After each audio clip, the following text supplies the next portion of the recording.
दोस्तों एक्सेल में F1 से F12 तक की फंक्शन कीज़ का बहुत ही बढ़िया यूज़ होता है। यदि आप एक बिगिनर यूज़र हैं या एडवांस लेवल यूज़र हैं और आपको इन फंक्शन कीज़ के यूज़ नहीं पता तो आपका एक्सेल सीखना बेकार है। तो दोस्तों आज के इस वीडियो में मैं आप लोगों को F1 से लेके F12 फंक्शन कीज़ के यूजेस बताऊंगा एक्सेल के अंदर, जिनको यूज़ करके आप अपने वर्क को स्मार्ट और फास्ट दोनों बना पाएंगे। तो दोस्तों इस वीडियो को शुरू से लेकर लास्ट तक देखें और दोस्तों यदि आप मेरे चैनल पर नए हैं तो चैनल को सब्सक्राइब करें और ज़्यादा से ज़्यादा शेयर करें और बेल आइकन को भी प्रेस करें ताकि आपको मेरे सारे वीडियोस के नोटिफिकेशंस टाइम टू टाइम मिलते रहें।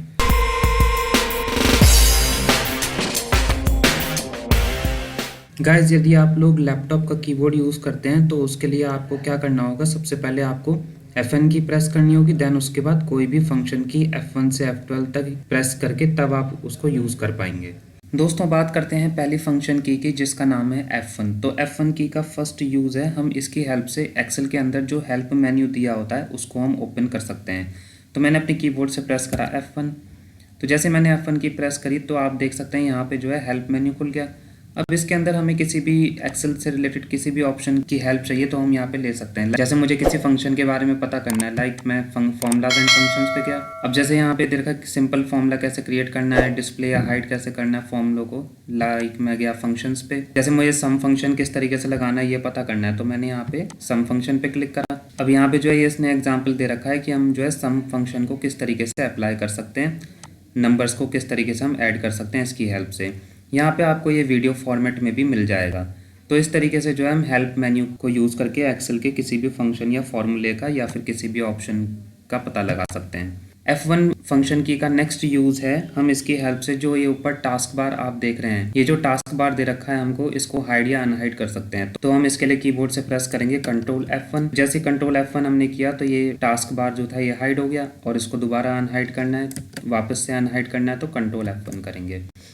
चलते हैं नेक्स्ट यूज़ पे। तो नेक्स्ट यूज़ है, जैसा कि आप देख सकते हैं मेरे पास ये एक डेटा है। अब मुझे इस डेटा की हेल्प से एक चार्ट बनाना है तो मैं क्या करूंगा, इस पूरे रेंज को मैंने सिलेक्ट करा और इसके बाद हम क्या करेंगे, शॉर्टकट की प्रेस करेंगे Alt+F1। तो जैसे ही कीबोर्ड से हम प्रेस करेंगे Alt+F1 तो यहाँ पे ये चार्ट बन जाएगा, कॉलम चार्ट। अब इसके चार्ट के ऑप्शन हैं, यहाँ से हम इसको डेटा को चेंज कर सकते हैं। यहाँ पे इसका जो लेआउट है चार्ट का ये हम यहाँ से चेंज कर सकते हैं, या फिर कलर अगर चेंज करना हो तो एक कलर्स के लिए ऑप्शन है चेंज कलर, यहाँ से कलर चेंज कर सकते हैं। ठीक है, तो इस तरीके से आप शॉर्टकट की यूज़ करके चार्ट बना सकते हैं। बात करते हैं आप नेक्स्ट यूज़ की। अगर हमको जो है न्यू वर्कशीट क्रिएट करनी है, जैसे कि यहाँ पे शीट 1 और शीट 2 हमें ऑलरेडी दे रखी है, अब मेरे को यहाँ पे एक शीट और ऐड करनी है तो उसके लिए हम कीबोर्ड शॉर्टकट यूज़ करेंगे Alt+Shift+F1। तो आप देख सकते हैं यहाँ पे पहले 2 शीट्स थी, अब यहाँ पे एक शीट नंबर 3 और ऐड हो गई। एक बार और देख लेते हैं, हम यहाँ पे कीबोर्ड शॉर्टकट यूज़ करेंगे Alt+Shift+F1 तो ये एक और शीट ऐड हो जाएगी। ऐसे ही और भी ऐड कर सकते हैं। देन नेक्स्ट यूज़ की हम बात करते हैं। तो नेक्स्ट यूज़ है फंक्शन की का, वो ये है कि जैसे हमने अभी थोड़ी देर पहले टास्क बार को हाइड किया था, ये जो हमारा ये टास्क बार है इसको हाइड किया था यूजिंग शॉर्टकट की Ctrl+F1। और अब मुझे क्या करना है कि टास्क बार के साथ साथ ये जो ऊपर रिबन दे रखा है, यानी जिसमें ये मेन्यू ऑप्शंस दिए हैं, home, insert, page layout, formulas and so on, तो इन दोनों को मुझे हाइड करना है। तो उसके लिए हम कीबोर्ड शॉर्टकट यूज़ करेंगे Ctrl+Shift+F1। तो आप देख सकते हैं यहाँ पे टास्क बार और मेन्यू बार या फिर टास्क बार और रिबन दोनों हाइड हो गए। अब इनको अनहाइड करना है तो उसके लिए हम दोबारा कीबोर्ड शॉर्टकट यूज़ करेंगे Ctrl+Shift+F1, तो ये अनहाइड हो जाएंगे। तो दोस्तों ये थे कुछ बहुत ही बढ़िया फंक्शन की F1 के यूजेस। अब चलते हैं नेक्स्ट फंक्शन की तरफ। दोस्तों नेक्स्ट फंक्शन की है F2। तो F2 फंक्शन की के बहुत ही बढ़िया यूजेस हैं। तो सबसे पहला इसमें यूज़ है, जैसे कि अगर ये जो सेल है, अब इस सेल के अंदर जो भी डेटा लिखा हुआ है या कोई भी अगर फॉर्मूला लगा हुआ है, फॉर एग्जांपल मैंने यहाँ पे फॉर्मूला लगा दिया सम वाला, ठीक है। तो अब जैसे अब मैंने इस सेल के अंदर फॉर्मूला लगा रखा है, यदि मुझे इस फॉर्मूले को एडिट करना है या फिर किसी भी सेल के अंदर जो वैल्यू दे रखी है उसको एडिट करना है तो उसके लिए मैं अपने कीबोर्ड से शॉर्टकट प्रेस करूँगा F2। तो F2 प्रेस करने से क्या होगा, ये जो कर्सर है ये सेल के अंदर आ जाएगा। अब यहाँ पे हम कोई भी वैल्यू चेंज करके एडिट कर सकते हैं। ठीक है, अब जैसे इस वाले सेल में मुझे वैल्यू चेंज करनी है तो मैंने पहले इस सेल पे क्लिक करा, देन F2 की प्रेस करेंगे और फिर उसके बाद इस वैल्यू को हटा के हम दूसरी वैल्यू ऐड कर देंगे।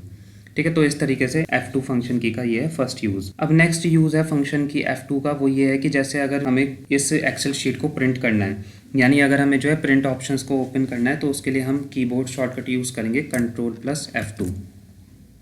तो यहाँ पे प्रिंट ऑप्शंस आ जाएंगे। बाकी हम यहाँ से जो है प्रिंटर सेलेक्ट कर लेंगे या फिर पेजेस वगैरह जो भी सिलेक्ट करना है, पोर्ट्रेट ओरिएंटेशन या लैंडस्केप ओरिएंटेशन, लेटर्स साइज़ या फिर पेज साइज़ हम यहाँ से सिलेक्ट कर सकते हैं एंड सो ऑन। और अगर इसको बैक करना है तो हम एस्केप की प्रेस करेंगे अपने कीबोर्ड से। अब हम चलते हैं फंक्शन की F2 के नेक्स्ट यूज़ की तरफ। दोस्तों अगर मुझे इस एक्सेल वर्कबुक को अगर मुझे सेव करना है तो उसके लिए जो है शॉर्टकट की मैं यूज़ करूँगा ऑल्ट शिफ्ट के साथ F2। तो जैसे ऑल्ट शिफ्ट F2 करा तो यहाँ पे save the file popup menu जो है ये खुल जाएगा। अब यहाँ पे जो हम फाइल को नाम दे देंगे, ठीक है, और यहाँ पे जो है लोकेशन सेलेक्ट कर लेंगे, कहाँ पे सेव करना है, डॉक्यूमेंट्स में करना है या कहीं और।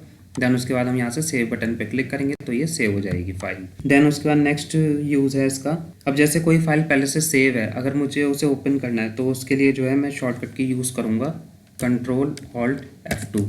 तो जैसे ही मैंने कीबोर्ड से प्रेस करा कंट्रोल ऑल्ट F2 तो यहाँ पे आप देख सकते हैं ये ओपन डायलॉग बॉक्स खुल गया। अब इसके अंदर कोई भी फाइल अगर मेरे पास पहले से सेव होगी, जैसे कि यहाँ पे डॉक्यूमेंट्स में देख लेते हैं, तो ये फाइल एक सेव है एक्सेल की, तो मैंने इस पर क्लिक करा और यहाँ से करा ओपन, तो ये जो है फाइल खुल गई। देन उसके बाद नेक्स्ट यूज़ की हम बात करते हैं, वो है अब जैसे हमारे पास ये किसी स्टूडेंट का नाम है, अब मुझे इस सेल के अंदर कोई कमेंट ऐड करना है, ठीक है। तो कमेंट ऐड करने के लिए हम शॉर्टकट यूज़ करेंगे शिफ्ट प्लस F2, ठीक है। तो आप देख सकते हैं यहाँ पे कमेंट ऐड हो गया। अब जैसे हम यहाँ पे कुछ भी लिख सकते हैं, जैसे मैंने यहाँ पे कुछ भी टाइप कर दिया, देन इस पे हम सेल पे क्लिक कर देंगे, ठीक है। अब जैसे ये सेल है, इस पे मुझे कमेंट ऐड करना है, तो मैंने पहले सेल पे कर्सर रखा, देन उसके बाद करा शिफ्ट प्लस F2, ठीक है। तो यहाँ पे ये ऑप्शन आ जाएगा। इस तरीके से हम सेल्स के अंदर कोई भी कमेंट ऐड कर सकते हैं। और यदि उस कमेंट को जो है एडिट करना है तो उसके लिए हम क्या करेंगे, जिस भी सेल पे कमेंट लगा रखे पहले उस सेल पे जाएंगे, देन उसके बाद जो है हम क्या करेंगे शिफ्ट के साथ F2 की दोबारा प्रेस करेंगे, तो ये कर्सर जो है हमारा एडिट मोड में आ जाएगा और फिर जो है हम इस कमेंट को हटा के कोई और कमेंट भी डाल सकते हैं। देन उसके बाद इसी सेल पे दोबारा क्लिक कर देंगे। दोस्तों यदि आप इस कमेंट बॉक्स को डिलीट करना चाहते हैं तो आप सिंपली क्या करेंगे, पहले जो है एडिट करेंगे शिफ्ट के साथ F2, देन उसके बाद आप क्या करेंगे, जो कमेंट बॉक्स है इसकी बाउंड्री लाइन पे क्लिक करेंगे, देन उसके बाद कीबोर्ड से प्रेस करेंगे डिलीट।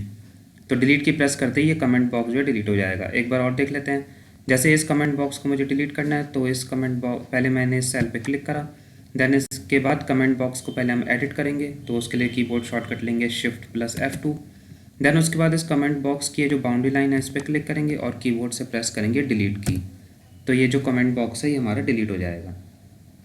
तो ये थे F2 फंक्शन की के कुछ बहुत ही बढ़िया यूजेस की। देन अब हम चलते हैं नेक्स्ट फंक्शन की तरफ। दोस्तों अब हम बात करते हैं नेक्स्ट फंक्शन की जो कि है F3। तो F3 फंक्शन की का फर्स्ट यूज़ ये है कि जैसे आप देख सकते हैं मेरे पास ये एक जो है रेंज दे रखी है जिसके अंदर स्टूडेंट्स नाम का एक कॉलम है और एक मार्क्स कॉलम है। मैं इस रेंज को एक नाम देना चाहता हूँ, तो उसके लिए हम क्या करेंगे, सबसे पहले इस रेंज को सिलेक्ट करेंगे। जैसे अभी तो एक छोटी सी रेंज है, अगर हमारे पास जो है बहुत बड़ा बड़ा डेटा होता है एक्सेल के अंदर तो वहाँ पे इस फंक्शन का हम यूज़ करते हैं। तो जैसे मैंने क्या करा, इस रेंज को सिलेक्ट करा, देन उसके बाद कीबोर्ड से प्रेस करा कंट्रोल ऑल्ट F3।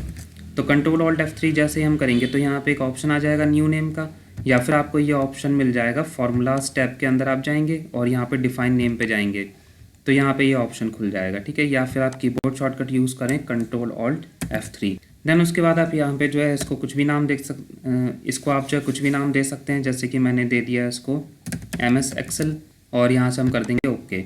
अब इसको रेंज को नाम देने का फ़ायदा ये हुआ कि जैसे अगर मुझे इस रेंज को किसी भी फंक्शन के अंदर यूज़ करना है, जैसे VLOOKUP के अंदर या काउंट फॉर्मूले के अंदर या सम फॉर्मूले के अंदर यूज़ करना है, तो वो मैं जो है बड़े आसानी के साथ कर पाऊँगा। उसमें मेरे को जो है इस पूरी रेंज को सिलेक्ट नहीं करना पड़ेगा। फॉर एग्ज़ाम्पल हम VLOOKUP फंक्शन को ही लगाते हैं। तो जैसे मैं चाहता हूँ मैं यहाँ पे स्टूडेंट का नेम डालूँ तो उसके मार्क्स शो हो जाएं, तो उसके लिए मैं यहाँ पे मार्क्स वाले सेल में लगाता हूँ function equal VLOOKUP, then lookup value में हमने स्टूडेंट नेम ले लिया, कॉमा। अब टेबल एरे की बात है तो टेबल एरे हमें यहाँ पे सिलेक्ट नहीं करना होगा, जो हमने वो नाम दिया था तो वही नाम हम यहाँ पे रखेंगे।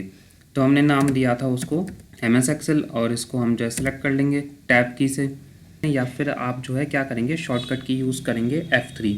तो जैसे कीबोर्ड से प्रेस करेंगे शॉर्टकट की F3 तो यहाँ पे ऑप्शन आ जाएगा पेस्ट नेम। अब जैसे हमने इस रेंज को नाम दिया था MS Excel तो हम इस पर क्लिक करेंगे, देन करेंगे ओके, तो वो यहाँ पे वो यहाँ पे जो है रेंज सेलेक्ट हो जाएगी। Then comma, column index number, अब मार्क्स वाला कॉलम है सेकंड नंबर पे, देन उसके बाद रेंज लुकअप के लिए हम लेंगे 0 एग्जैक्ट मैच और एंटर। अब यहाँ पे जिस भी स्टूडेंट के हमें मार्क्स पता करने हैं तो हम उस स्टूडेंट का नाम डालेंगे, और ये उसके मार्क्स आ जाएंगे। ठीक है, तो इस तरीके से जो है नेम्ड रेंज का यूज़ होता है। मतलब हम किसी भी रेंज को, चाहे वो छोटी रेंज हो चाहे बड़ी रेंज हो, उसको नाम देके हम कहीं भी फॉर्मूले में या फंक्शन में यूज़ कर सकते हैं। बात करते हैं अब नेक्स्ट यूज़ की। तो नेक्स्ट यूज़ ये है, जैसे कि अगर मेरे को कोई भी फंक्शन इंसर्ट करना है तो उसके लिए जो है मैं फंक्शन इंसर्ट डायलॉग बॉक्स का यूज़ कर सकता हूँ। तो उसके लिए मैंने कीबोर्ड शॉर्टकट यूज़ करा Shift+F3। तो जैसे ही आप Shift+F3 की प्रेस करेंगे तो यहाँ पे एक insert function dialog box open हो जाएगा। जैसे कि यहाँ पे हमें जो है कैटेगरीज दे रखी हैं, like lookup and reference, database, text functions, information function, date and time. तो फॉर एग्जांपल यहाँ पे जो है मैंने ले लिया डेट एंड टाइम। अब डेट एंड टाइम के अंदर जैसे कि मेरे को डेट ही निकालनी है तो मैंने डेट पे क्लिक करा, देन करा ओके। अब यहाँ पे जो है हमको पहले दे रहा है ईयर, तो ईयर में जो है हम या तो इस ऑप्शन पे क्लिक करके हम यहाँ से कोई भी सेल को सिलेक्ट कर सकते हैं, या फिर अगर डायरेक्टली आपको वैल्यू डालनी है तो आप सीधे यहाँ पे लिखेंगे 2021। मंथ जैसे हमने ले लिया जुलाई, तो 07, देन डे हमने ले लिया 24, देन हम करेंगे यहाँ से ओके। तो अब ये आ गई डेट यहाँ पे। ठीक है, या फिर आपको कोई भी फॉर्मूला कोई भी आपको और फंक्शन लगाना है, लाइक जैसे हमें सम फंक्शन लगाना है तो हम क्या करेंगे, पहले insert function dialog box open करेंगे यूजिंग शॉर्टकट की Shift+F3।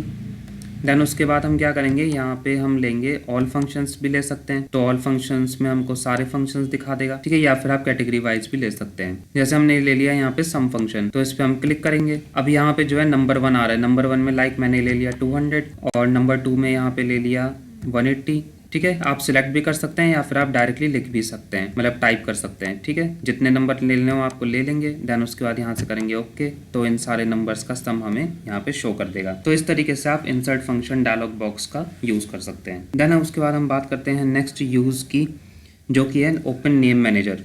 अब जैसे कि हमने यहाँ पे, मैंने आपको थोड़ी देर पहले बताया था, हमने यहाँ पे इस रेंज को नेम कैसे देते हैं वो हमने सीखा था।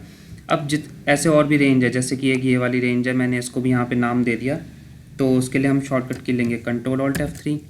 यहाँ पे इसको जैसे नेम दे दिया स्टूडेंट। अब जैसे हमें इन सारी रेंजेस के नेम एक साथ देखने हैं तो उसके लिए हम क्या करेंगे, नेम मैनेजर एक ऑप्शन होता है, उसको हम ओपन करेंगे।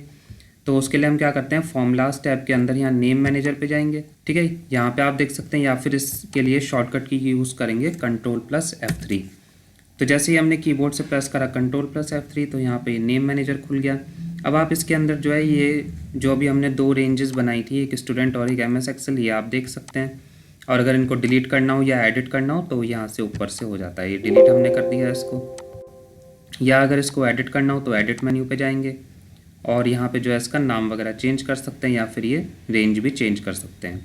तो दोस्तों ये थे फंक्शन की F3 के कुछ बहुत ही बढ़िया यूजेस। अब हम चलते हैं नेक्स्ट फंक्शन की तरफ। दोस्तों अब चलते हैं नेक्स्ट फंक्शन की तरफ, जो कि है F4। तो F4 फंक्शन की का फर्स्ट यूज़ ये है, फॉर एग्जांपल मेरे पास ये एक डेटा दे रखा है। अब मैंने इस डेटा के अंदर ये जो कुछ सेल्स हैं, मैंने इनको सेलेक्ट करके इनके अंदर कलर फिल करा। तो यहाँ से सेल कलर हम फिल करेंगे, तो मैंने यहाँ से जो है सेल कलर फिल करा। देन अब क्या करा, अब जैसे मैंने इन सेल्स के अंदर जो कलर फिल करा है वो मुझे यहाँ पे फिल करना है इन सेल्स में, या फिर इन सेल्स में फिल करना है, या इन सेल्स में फिल करना है। तो उसके लिए मैं क्या करूँगा, उसके लिए मैं पहले जिन सेल्स में मुझे कलर फिल करना है तो उसके लिए इनको मैं सेलेक्ट करूँगा। देन उसके बाद हम क्या करेंगे, कीबोर्ड से प्रेस करेंगे F4। तो जैसे ही F4 की हम प्रेस करेंगे तो जो भी लास्ट एक्शन हमने परफॉर्म किया था वो रिपीट होगा। अब जैसे लास्ट एक्शन हमने क्या परफॉर्म किया था, हमने इन सेल्स के अंदर बैकग्राउंड कलर फिल किया था। तो जो बैकग्राउंड कलर हमने यहाँ फिल करा है वही इन सारे सेल्स में, इन सिलेक्टेड सेल्स में फिल हो जाएगा। तो मैंने कीबोर्ड से प्रेस करा F4, तो आप देख पाएंगे कि जो हमने लास्ट एक्शन परफॉर्म किया था वही इन सारे सेल्स में परफॉर्म हो गया। ठीक है, अब जैसे कि मैंने इस सेल के अंदर जो टेक्स्ट लिखा है उसमें टेक्स्ट कलर फिल करा, सपोज यहाँ पे रेड फिल कर दिया। अब यही वाला सेम एक्शन मुझे इस सेल में परफॉर्म करना है या इस सेल में परफॉर्म करना है, तो इसके लिए मैं कीबोर्ड शॉर्टकट यूज़ करूँगा F4। तो आप देख सकते हैं यहाँ पे लास्ट एक्शन परफॉर्म हो गया। ठीक है, तो ये आप कहीं पे भी किसी भी सेल में परफॉर्म कर सकते हैं। दोस्तों अब हम बात करते हैं फंक्शन की F4 के नेक्स्ट यूज़ की। तो जैसे कि मेरे पास ये करंट वर्कबुक है, जैसा कि आप देख सकते हैं मेरे पास ये करंट वर्कबुक है। तो अब मुझे क्या करना है, मुझे इस करंट वर्कबुक को क्लोज करना है और ये जो इसकी एक्सेल की जो एप्लीकेशन विंडो है इसको ओपन रखना है। अगर मुझे सिर्फ इस वर्कबुक को क्लोज करना है तो इसके लिए मैं क्या करूँगा, कीबोर्ड शॉर्टकट यूज़ करूँगा Ctrl+F4। अब यहाँ पे ऑप्शन आएगा इसको सेव या डोंट सेव करने का, तो डोंट सेव पे मैंने क्लिक करा। तो जैसे डोंट सेव पे क्लिक करा तो ये जो हमारी करंट वर्कबुक थी ये क्लोज हो गई, लेकिन जो एक्सेल की एप्लीकेशन विंडो है ये ओपन ही है। अब जैसे यहाँ पे न्यू वर्कबुक हमें चाहिए तो हम कीबोर्ड से प्रेस करेंगे Ctrl+N, तो ये न्यू वर्कबुक आ गई। अब अगर इसे क्लोज करना है तो करेंगे हम शॉर्टकट की का यूज़ Ctrl+F4, तो ये बंद हो जाएगा। अब दूसरा है, जैसे कि यहाँ पे मैंने कुछ डेटा लिख दिया है इधर। अब ये जो वर्कबुक है इसको मुझे क्लोज करना है और इसके साथ साथ ये जो एक्सेल की एप्लीकेशन विंडो है इसको भी मुझे क्लोज करना है, ठीक है। तो उसके लिए मैं कीबोर्ड शॉर्टकट यूज़ करूँगा Alt+F4। तो जैसे Alt+F4 करा, अब ये सेव करने का ऑप्शन आ गया। तो मुझे क्या करना, मुझे इस फाइल को सेव नहीं करना, मतलब मुझे इस वर्कबुक को सेव नहीं करना। तो मैं यहाँ से डोंट सेव ऑप्शन पे क्लिक करूँगा और यहाँ से ये जो है फाइल क्लोज हो जाएगी, मतलब एक्सेल वर्कबुक और एप्लीकेशन विंडो दोनों क्लोज हो जाएंगे। दोस्तों बात करते हैं अब F4 फंक्शन की के नेक्स्ट यूज़ की। दोस्तों जैसे मेरे पास ये एक डेटा दे रखा है, अब इस डेटा के अंदर मुझे कोई भी एक वर्ड सर्च करना है, तो हम क्या करेंगे, उसके लिए हम जो है फाइंड ऑप्शन का यूज़ करेंगे। तो फाइंड के लिए हम कीबोर्ड शॉर्टकट की लेंगे Shift+F5। तो जैसे Shift+F5 का तो यहाँ पे फाइंड एंड रिप्लेस आ गया। अब जैसे मेरे को सर्च करना है कि नेम वर्ड कहाँ कहाँ लिखा है, तो मैंने यहाँ पे टाइप करा, देन यहाँ से करा find next, find next, find next, तो जहाँ जहाँ पे भी ये वर्ड होगा वहाँ पे आ जाएगा। अब मेरे को बार बार यहाँ फाइंड नेक्स्ट बटन पे क्लिक करना पड़ रहा है। तो यदि मेरे को ये काम नहीं करना और मुझे एक शॉर्टकट की का यूज़ करना है तो उसके लिए मैं कीबोर्ड शॉर्टकट यूज़ करूँगा Shift+F4।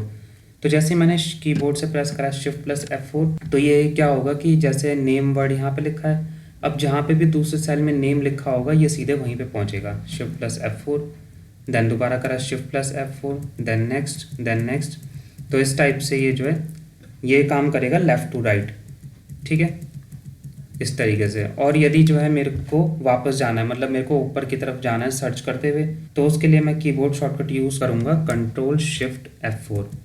तो आप देख सकते हैं ये जो है नीचे से ऊपर की तरफ जाएगा, मतलब रिवर्स डायरेक्शन में, ठीक है। तो Ctrl+Shift+F4 हम करते जाएंगे कीबोर्ड से, तो ये इस तरीके से सर्च करता जाएगा। Shift+F4 की से अगर हम कोई भी वर्ड सर्च करते हैं तो ये ऊपर से नीचे की तरफ चलता है, और यदि हम Ctrl Shift के साथ F4 करेंगे तो ये नीचे से ऊपर की तरफ जाएगा, ठीक है, सर्च करते हुए नीचे से ऊपर की तरफ जाएगा।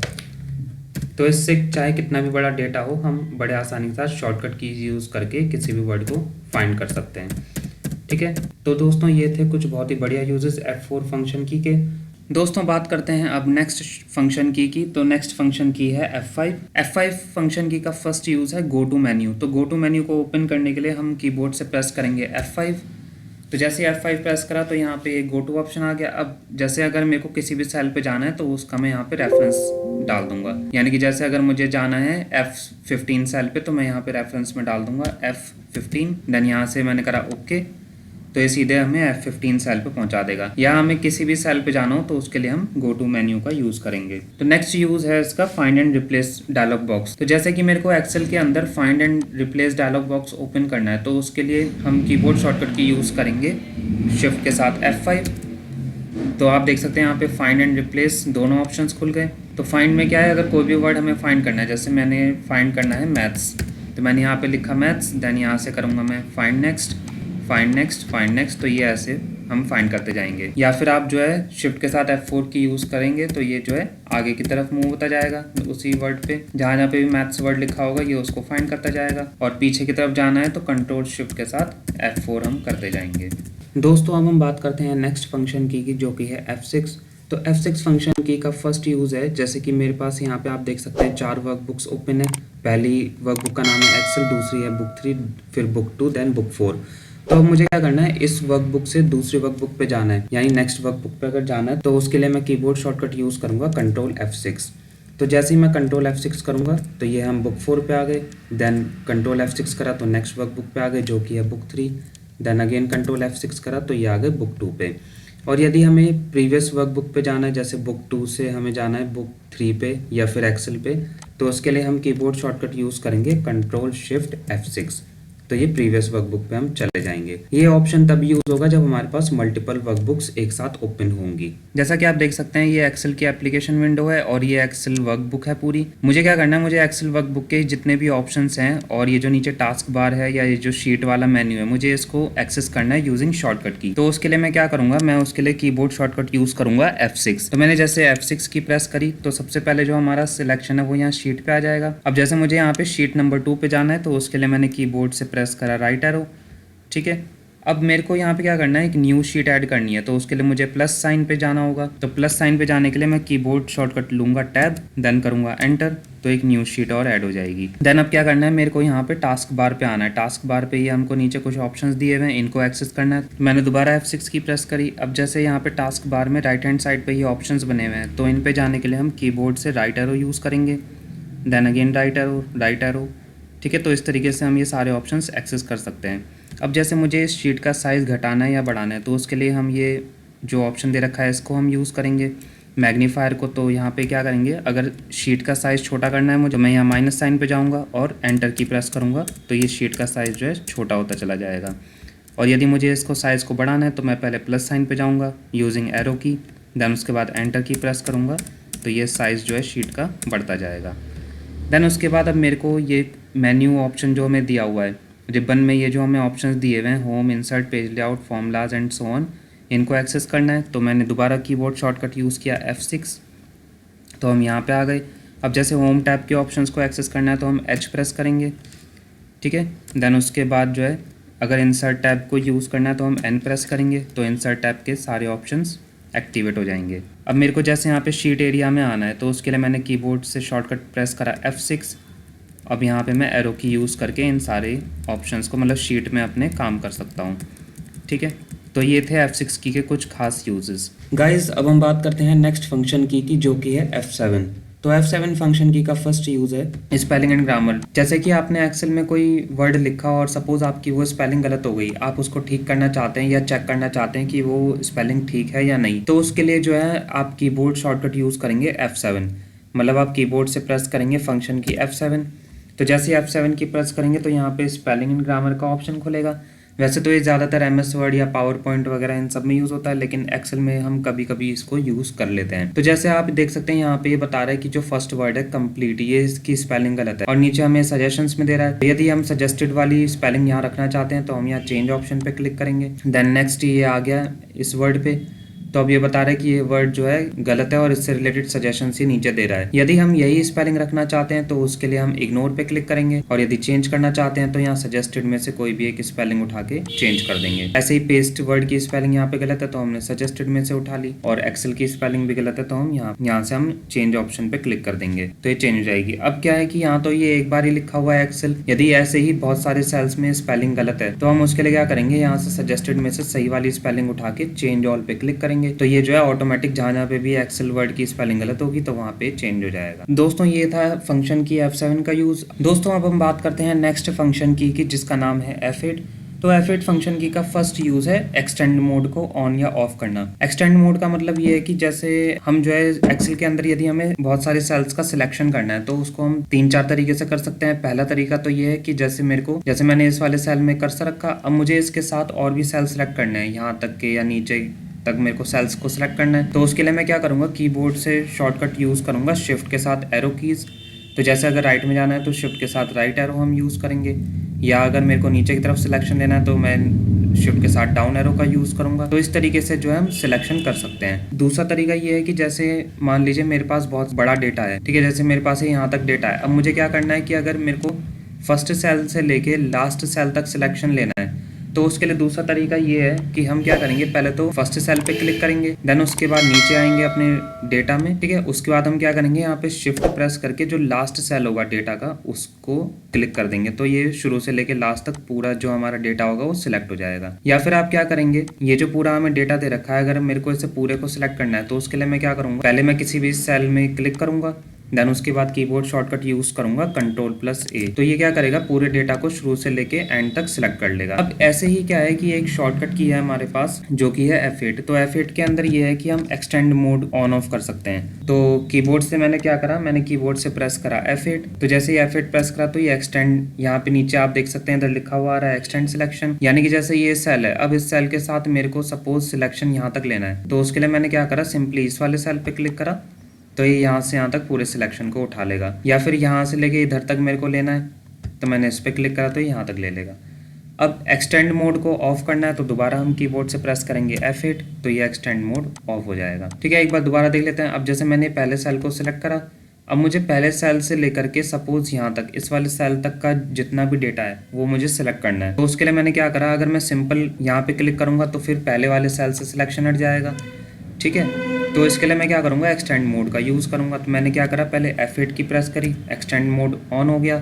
देन उसके बाद यहाँ पे मैंने क्लिक करा तो पहले सेल से लेके जहाँ तक जिस सेल तक मुझे सिलेक्शन चाहिए था वहाँ तक इसने ऑटोमेटिक सिलेक्ट कर लिया। तो इस तरीके से आप F8 फंक्शन की का यूज़ करके एक्सटेंड मोड को ऑन ऑफ करके सेल्स को सिलेक्ट कर सकते हैं, ठीक है। देन अब हम बात करते हैं F8 की के नेक्स्ट यूज़ की। तो F8 फंक्शन की का नेक्स्ट यूज़ है मैक्रो को ऑन करना। जैसे मैं मैक्रो को ऑन करना है तो मैक्रो को ऑन करने के लिए हम शॉर्टकट की यूज़ करेंगे ऑल्ट के साथ F8, ठीक है। तो जैसे ही ऑल्ट F8 करा तो ये मैक्रो इनेबल हो गया। अब मैक्रो का क्या यूज होता है ये हम आने वाली वीडियोस में सीखेंगे। अब नेक्स्ट ऑप्शन है, जैसे कि मान लीजिए मेरे को क्या करना है, एक सेल मैंने ये लिया, अब मुझे दूसरा सेल यहाँ सेलेक्ट करना है, फिर एक सेल मुझे यहाँ सेलेक्ट करना है, फिर एक यहाँ सेलेक्ट करना है, फिर एक यहाँ सेलेक्ट करना है। तो ऐसे अगर सिलेक्शन मुझे करना है तो उसका पहला तरीका तो ये है कि मैं क्या करूँगा, कंट्रोल की प्रेस करके जो जो मुझे सेल्स चाहिए अलग अलग डायरेक्शंस में तो वो मैं सिलेक्ट करता जाऊँगा, क्लिक करता जाऊँगा माउस के लेफ्ट बटन से with the help of control की, ठीक है। और यदि यही काम हमें किसी और मेथड से करना है तो उसके लिए हम कीबोर्ड शॉर्टकट यूज़ करेंगे शिफ्ट के साथ F8, ठीक है। तो पहले मैंने एक सेल पे क्लिक करा, अब कीबोर्ड से प्रेस करा शिफ्ट के साथ F8, देन जो जो मुझे सेल्स चाहिए वो मैं क्लिक करता जाऊंगा तो वो सिलेक्ट होते जाएंगे। कहीं पे भी कोई भी सेल चाहिए हो, ठीक है। अब जैसे इन सारे सेल्स में मुझे क्या करना है, बॉर्डर सेट करना है या कलर फिल करना है, तो मैं क्या करूँगा, सीधे होम टैब पे जाके यहाँ से बैकग्राउंड कलर ले लूँगा, ठीक है। और टेक्स्ट का कलर चेंज करना है तो यहाँ से टेक्स्ट कलर ले लूँगा मैं।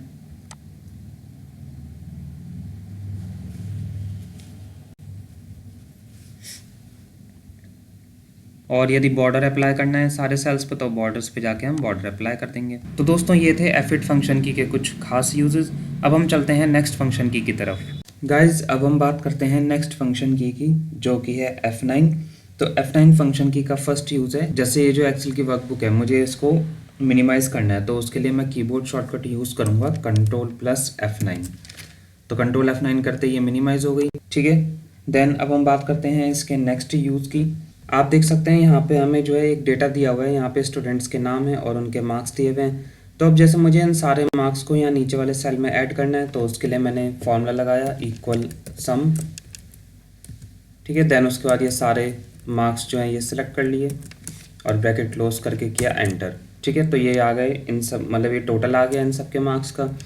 अब जैसे यहाँ पे मैं किसी भी सेल में कुछ एडिट करता हूँ मार्क्स, लाइक मैंने यहाँ पे 44 की जगह 85 किया और एंटर करा, तो एंटर करते ही ऑटोमेटिक सम वाले फॉर्मूले में ऑटोमेटिक अपडेशन हो गया। अगर मैं इस कैलकुलेशन को ऑटोमेटिक की जगह पे शॉर्टकट की के थ्रू करना चाहूँ तो उसके लिए हम क्या करेंगे, देखिए सबसे पहले हम क्या करते हैं, फॉर्मूलाज टैब में जाएंगे। देन यहाँ पे एक ऑप्शन मिलेगा कैलकुलेशंस के नाम से। तो यहाँ पे अभी फिलहाल क्या है, ऑटोमेटिक हो रखा है। ऑटोमेटिक का मतलब है कि हम किसी भी सेल में चेंजेस कोई भी करेंगे तो उसके हिसाब से जिन जिन सेल्स में वो फॉर्मूला लगा हुआ होगा तो वो ऑटोमेटिक वहाँ पे चेंज हो जाएगा। तो अगर इसको मैं मैनुअल कर दूँ, अब मैनुअल करने पे क्या होगा, जैसे यहाँ पे जो है ये के स्टूडेंट है, इसके मार्क्स 56 हैं, मैंने इनको चेंज करके 90 करा और प्रेस किया एंटर, या कहीं पे भी बाहर किसी भी सेल में क्लिक करा तो अब जो है इस सम वाले फॉर्मूले में कोई चेंजेस नहीं हुए। तो यदि मुझे ये चेंजेस जो है, जैसे यहाँ पे मैंने 90 किया तो 90 इसमें ऑटोमेटिक जो है ऐड हो जाए या उसके हिसाब से जो वैल्यू है वो चेंज हो जाए, तो इसके लिए मैं कीबोर्ड शॉर्टकट यूज़ करूँगा F9। तो जैसे ही मैंने प्रेस किया F9 तो देखिए आप ये वैल्यू जो है ऐसे चेंज हो गई। तो मतलब ये तो है मैनुअल तरीका। और यदि मैं चाहता हूँ कि जब भी मैं किसी भी सेल में वैल्यू चेंज करूँ तो ऑटोमेटिक चेंज हो जाए, तो फॉर्मूलाज में जाके आपको क्या करना है, कैलकुलेशंस ऑप्शन में जाके यहाँ से सिंपल ऑटोमेटिक रख देना है, ठीक है दोस्तों। देन उसके बाद F9 की के नेक्स्ट यूज़ की हम बात करते हैं। दोस्तों जैसा कि आप देख सकते हैं मेरे पास ये एक न्यू वर्कबुक मैंने ली है। तो न्यू वर्कबुक में शीट 1 के अंदर मेरे पास ये कुछ वैल्यूज़ दिए हैं, जैसे 34, 55, 7, 67 एंड सो ऑन। तो मैंने अब क्या करा, यहाँ पे इन सब का टोटल निकाला, तो ठीक है ये टोटल आ गया इनका। ऐसे शीट नंबर 2 पे मेरे को यहाँ पे कुछ वैल्यूज़ दी हैं तो मैंने इन सब का भी टोटल निकाल दिया, ठीक है। टोटल निकालने के लिए आप सम फॉर्मूला यूज़ करेंगे। ऐसे ही मुझे शीट नंबर 3 पे भी ये कुछ वैल्यूज़ दी हैं, जैसे 100, 200, 400, मैंने इन सबको भी ऐड कर दिया। तो अब क्या है यहाँ पे फ्रेंड्स, यहाँ पे मैंने क्या करा, शीट नंबर 1 के अंदर जो ये वैल्यूज़ दे रखी हैं इनमें मैंने कुछ चेंजेस कर दिए। जैसे 7 की जगह मैंने यहाँ पे कर दिया 20, और 9 की जगह यहाँ पे मैंने कर दिया 10। ठीक है, ये मैंने यहाँ पे वैल्यूज़ में चेंजेस कर दिए। ऐसे शीट नंबर 2 के अंदर भी मैंने यहाँ पे जैसे 3 की जगह पे 30 कर दिया, और ऐसे शीट नंबर 3 पे भी मैंने यहाँ पे डेटा में कुछ चेंजेस कर दिए, जैसे 200 की जगह 250 कर दिया, या फिर 100 की जगह पे मैंने 150 कर दिया। अब मैं ये चाहता हूँ कि मैंने तीनों शीट्स में जो जो चेंजेस करे हैं उनके हिसाब से जो टोटल वैल्यू है 417, शीट नंबर 2 में टोटल है 14 और शीट नंबर 3 में टोटल है 700, ये तीनों शीट्स में ऑटोमेटिक एक साथ अपडेट होना चाहिए। तो उसके लिए मैं कीबोर्ड शॉर्टकट यूज़ करूँगा F9। तो जैसे ही मैंने F9 की प्रेस करी तो ये देखिए शीट नंबर 3 में यहाँ टोटल चेंज हो गया, 700 से सीधे 800 हो गया। शीट नंबर 2 में यहाँ पे भी चेंज हो गया, और शीट नंबर 1 में आप देखेंगे तो यहाँ पे भी ऑटोमेटिक चेंज हो गया। तो एक वर्कबुक के अंदर हमारे पास मल्टीपल शीट्स यदि हैं और सब पे हमने अलग अलग कैलकुलेशंस की है, और यदि हम उनको एक साथ अपडेट करना चाहते हैं शॉर्टकट की से, तो वहाँ पे हम यूज़ करेंगे F9। दोस्तों अब हम बात करते हैं नेक्स्ट फंक्शन की जिसका नाम है F10। तो F10 फंक्शन की का फर्स्ट यूज़ है, जैसे कि आप देख सकते हैं ये ऊपर हमें मेन्यू बार दिया हुआ है जिसमें home, insert, page layout, formulas, data and so on, ये सारे मेन्यूज अवेलेबल हैं, और इनके अंदर फिर ये हमें सब मेन्यू दिए हुए हैं। दोस्तों यदि आपको ये मेन्यू बार एक्टिवेट करना है तो उसके लिए आप कीबोर्ड शॉर्टकट यूज़ करेंगे F10, तो ये मेन्यू बार एक्टिवेट हो जाएगा। अब इसके अंदर जैसे मुझे होम पे जाना है तो मैंने H प्रेस करा, देन उसके बाद मुझे फ़ॉन्ट कलर यूज़ करना है तो मैंने FC प्रेस करा। अब ये जैसे सब मेन्यू खुल गया, पहले ये मेन्यू था फिर ये सब मेन्यू खुल गया, तो इस सब मेन्यू को और मेन्यू को दोनों को मुझे क्लोज़ करना है, तो उसके लिए मैंने कीबोर्ड शॉर्टकट यूज़ करा F10, या फिर आप जो है एस्केप की को भी यूज़ कर सकते हैं। देन अब हम बात करते हैं नेक्स्ट यूज़ की। तो फंक्शन की F10 का नेक्स्ट यूज़ है, जैसे कि ये विंडो है, ये एक्सेल की जो एप्लीकेशन विंडो है पूरी, अब इसको अगर मुझे रीस्टोर करना है या मैक्सिमाइज़ करना है तो उसके लिए मैं कीबोर्ड शॉर्टकट यूज़ करूँगा Ctrl+F10। तो अभी ये जैसे मैक्सिमाइज मोड में है, अब इसको मुझे रीस्टोर करना है, तो रीस्टोर करने के लिए मैंने कीबोर्ड से प्रेस किया Ctrl+F10। तो ये आप देख सकते हैं एक्सेल विंडो रीस्टोर हो गई, और इसको जो है फिर से मैक्सिमाइज करना है तो हम दोबारा कीबोर्ड से प्रेस करेंगे Ctrl+F10, तो ये मैक्सिमाइज हो जाएगी। देन अब हम बात करते हैं दोस्तों नेक्स्ट यूज़ की। तो फंक्शन की F10 का नेक्स्ट यूज़ है, जैसे कि सपोज़ ये सेल है, मैंने इस पर क्लिक करा, अब मुझे इस सेल पे जो है कुछ ऑप्शंस अप्लाई करने हैं, लाइक सेल को एडिट करना है या डिलीट करना है, या फिर इसके अंदर कोई भी फॉर्मेटिंग अप्लाई करनी है। तो उसके लिए मैं क्या करूँगा कि अपने माउस से प्रेस करूँगा राइट बटन, देन उसके बाद जो है यहाँ पे कुछ ऑप्शंस आ जाएंगे, जैसे cut, copy, paste, special, insert, delete and so on, या फॉर्मेट सेल्स वगैरह वगैरह, ये सब आ जाएंगे। तो अगर ये वाला जो मेन्यू खुल के आया है, यदि यही मेन्यू मुझे शॉर्टकट की से एक्टिवेट करना है तो उसके लिए मैं कीबोर्ड शॉर्टकट यूज़ करूँगा शिफ्ट के साथ F10। तो जैसे ही शिफ्ट के साथ F10 की प्रेस करी मैंने तो ये शॉर्टकट मेन्यू एक्टिवेट हो गया। ठीक है, और यदि इसको हटाना है तो हम कीबोर्ड से प्रेस करेंगे एस्केप की। अब जैसे ही मैंने बहुत सारे सेल सेलेक्ट करे, अब मेरे को इन सारे सेल्स पे एक साथ ही कोई भी फॉर्मेटिंग अप्लाई करनी है या कोई भी ऑपरेशन परफॉर्म करना है, तो उसके लिए मैं शॉर्टकट मेन्यू एक्टिवेट करूंगा। तो शॉर्टकट मेन्यू एक्टिवेट करने के लिए मैंने कीबोर्ड से प्रेस करा शिफ्ट के साथ F10, तो ये शॉर्टकट मेन्यू एक्टिवेट हो गया। अब आप यहाँ से कोई भी ऑप्शन लेके इन सारे सेल्स पे एक साथ अप्लाई कर सकते हैं, और यदि इस शॉर्टकट मेन्यू को जो है हटाना है तो हम कीबोर्ड से प्रेस करेंगे एस्केप की। तो दोस्तों ये थे फंक्शन की F10 के कुछ खास यूजेस। अब हम चलते हैं नेक्स्ट फंक्शन की तरफ। दोस्तों अब हम बात करते हैं नेक्स्ट फंक्शन की तो नेक्स्ट फंक्शन की है F11। तो F11 फंक्शन की का यूज़ है, जैसे कि मेरे पास एक डेटा दे रखा है, इसमें कुछ स्टूडेंट्स हैं और ये कुछ इनके मार्क्स दिए हुए हैं। सपोज़ ये कुछ भी हमें यहाँ पे मार्क्स दे रखे हैं इनके। तो अब क्या करना है, मेरे को इस डेटा की हेल्प से एक चार्ट क्रिएट करना है। ठीक है, तो मैंने क्या करा, पहले डेटा सेलेक्ट कर लिया, देन उसके बाद मैंने कीबोर्ड से प्रेस करा F11। ठीक है, तो F11 जैसे हमने कीबोर्ड से प्रेस करा तो यहाँ पे कि चार्ट बन जाएगा इसका पूरे डेटा का। और इस जैसे इससे पहले मैंने आपको बताया था Ctrl+F1 अगर हम प्रेस करते हैं कीबोर्ड से तो भी एक चार्ट बन जाता है, लेकिन वो क्या होता है, वो जो है डेटा के साथ ही बनता है, मतलब जैसे हमें डेटा दे रखा है तो उसके साइड में ही यहाँ पे चार्ट बन जाता है। लेकिन जब हम F11 की प्रेस करते हैं तो एक चार्ट की एक अलग से ही शीट बन जाती है। तो यहाँ पे अब जो है हमें चार्ट के कुछ ऑप्शन दिए हुए हैं फॉर्मेट वगैरह के या डिज़ाइन के, तो वो हम यहाँ से अप्लाई कर सकते हैं। ये डिज़ाइन टैब दिया हुआ है, यहाँ से हम इसमें चेंजेस वगैरह कुछ भी अप्लाई करने हैं तो वो कर सकते हैं। और शीट नंबर 6 पे अगर हम यहाँ पे कुछ भी चेंज करेंगे तो ऑटोमेटिक चार्ट 1 पे भी चेंज होगा। फॉर एग्जांपल यहाँ पे हम ले लेते हैं, यहाँ पे जो है सपोज़ यहाँ पे L है, इसके 45 मार्क्स हैं, L कोई स्टूडेंट है, इसके 45 मार्क्स हैं, मैंने इसके मार्क्स कर दिए 100। तो जैसे ही 100 लिख के मैं एंटर करूँगा तो वहाँ पे चार्ट 1 में ऑटोमेटिक चेंज हो जाएगा। ये देख सकते हैं आप यहाँ पे ऑटोमेटिक चेंज हो गया। दोस्तों यदि हमें एक्सेल के अंदर विजुअल बेसिक एडिटर को ओपन करना है तो उसके लिए हम कीबोर्ड शॉर्टकट यूज़ करेंगे ऑल्ट के साथ F11। तो जैसे ही ऑल्ट F11 हम प्रेस करेंगे तो यहाँ पे जो है VBA यानी विजुअल बेसिक एडिटर ओपन हो जाएगा। ठीक है, ये यहाँ पे ओपन हो गया है। और बाकी अगर इसे आप जो है नॉर्मल मतलब एक्सेल वर्कबुक पे वापस जाना चाहते हैं तो दोबारा से ऑल्ट के साथ F11 प्रेस करेंगे तो ये हम वर्कबुक पे आ जाएंगे। देन अब हम बात करते हैं नेक्स्ट यूज़ की। दोस्तों यदि मुझे यहाँ पे शीट नंबर 6 के बाद एक और शीट ऐड करनी है तो उसके लिए मैं कीबोर्ड शॉर्टकट यूज़ करूँगा शिफ्ट के साथ F11। तो ये शीट ऐड एक और हो गई। अब जैसे एक शीट और ऐड करनी है ब्लैंक तो हम क्या लेंगे, शिफ्ट के साथ F11। देन एक और न्यू शीट ऐड करनी है तो शिफ्ट के साथ F11 करते जाएंगे। तो दोस्तों ये थे कुछ खास यूजेस F11 शॉर्टकट की के। दोस्तों अब हम बात करते हैं नेक्स्ट फंक्शन की जो कि है F12। तो F12 फंक्शन की का फर्स्ट यूज़ है, जैसे कि मेरे पास ये एक एक्सेल वर्कबुक है जिसका नाम है एक्सेल 3। ये पहले से मेरे पास बनी हुई थी, मैंने इसको जो है सिंपली ओपन करा। अब इसके अंदर मैंने की ये शीट उठाई जिसका नाम है शीट 2। तो मेरे पास इसके अंदर पहले से डेटा ऑलरेडी दे रखा है, बाकी मैंने इस शीट के अंदर कुछ डेटा और ऐड कर दिया अपनी तरफ से। ठीक है, तो अब मुझे क्या करना है कि ये जो मेरी वर्कबुक है अब मुझे क्या करना है, इसको सेव एज करना है। मतलब है कि जैसे मैंने इसके अंदर डेटा ऐड कर दिया, अब मुझे इस वर्कबुक को दूसरे नाम से सेव करना है। तो उसके लिए हमें सेव एज डायलॉग बॉक्स खोलना पड़ेगा। तो उसके लिए मैं कीबोर्ड शॉर्टकट यूज़ करूँगा F12। तो जैसे ही मैंने F12 की प्रेस करी तो यहाँ पे सेव एज डायलॉग बॉक्स खुल गया। मैंने इसको सेव कर दिया एक्सेल 11 के नाम से और इसको कर दिया एंटर। तो ये जो है सेव एज हो गई मेरी फाइल एक्सेल 11 के नाम से। देन F12 की का नेक्स्ट यूज़ है, जैसे कि अगर मेरे को प्रिंट मेन्यू ओपन करना है तो प्रिंट मेन्यू ओपन करने के लिए एक तो ये है कि हम कंट्रोल O शॉर्टकट की का यूज़ करेंगे या फिर दूसरी शॉर्टकट की यूज़ कर सकते हैं control plus shift plus F12। तो जैसे कंट्रोल शिफ्ट F12 करेंगे तो यहाँ पे प्रिंट मेन्यू ओपन हो जाएगा। देन यहाँ पे इसका प्रिंट प्रीव्यू देख सकते हैं हम अपनी वर्कबुक के अंदर शीट का प्रिंट प्रीव्यू। बाकी ये पोर्ट्रेट ऑप्शन है, लेटर पेज साइज सेट करना, प्रिंट निकालना, ये सब हमें ऑप्शन यहाँ पे मिल जाएंगे। दोस्तों जैसे ही मैंने ये एक्सेल की न्यू वर्कबुक ओपन करी, अब मैंने इसमें शीट 1 के अंदर कुछ डेटा यहाँ पे बना लिया। जैसे यहाँ पे मैंने ले लिया स्टूडेंट नेम और यहाँ पे ले लिया मार्क्स। अब मैंने यहाँ पे जल्दी से स्टूडेंट के जो है नाम डाल दिए, जैसे ABCD कुछ भी मैंने डाल दिया। मार्क्स इनके ले लिए। ठीक है, अब क्या करना है, ये जो मेरी वर्कबुक है इसको मुझे सेव करना है। तो सेव करने के लिए या तो मैं जो है शॉर्टकट की यूज़ करूँगा कंट्रोल S या फिर मैं कीबोर्ड से शॉर्टकट प्रेस करूँगा शिफ्ट के साथ F12 फंक्शन की। तो जैसे शिफ्ट प्लस F12 किया तो यहाँ पे जो है सेव डायलॉग बॉक्स ओपन हो गया।